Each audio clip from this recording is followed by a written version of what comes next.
Значи не трябва да има такива домашни поддръжки, да не се ходи по шарлатани, за всеки има хляб.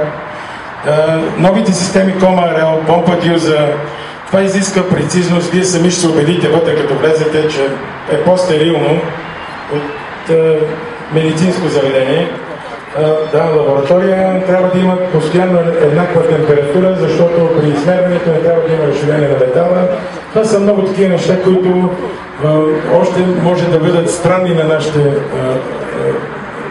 нашите автомобилисти и колеги, въобще на всичките, но такива са изискванията на Bosch за прецизност. Gleich bei meinem ersten Besuch hier in Bulgarien die Wiedereröffnung der Firma Superdiesel vornehmen darf und Ihnen vor allem auch gleich zum 20-jährigen Firmenjubiläum gratulieren darf. Herzlichen Glückwunsch!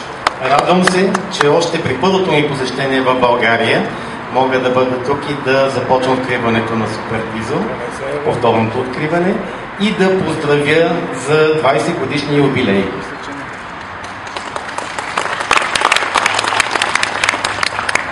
Gestatten Sie, dass ich mich kurz vorstelle. Mein Name ist Klaus Hüttelmeier.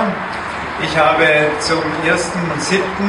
die Regionalverantwortung für die Bosch-Gruppe für Mittelosteuropa übernommen und hier die Entwicklung der Länder Mittelosteuropas ganz besonders mich darum zu kümmern.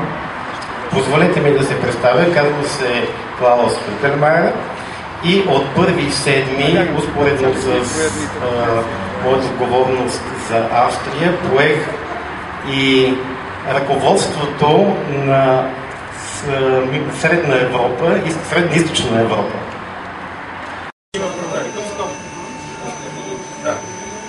И другото, което се гледа, е един регулатор за помпа, който също се гледа тук, там всички накъде така. Тук се репарират Кома-Рел помпи.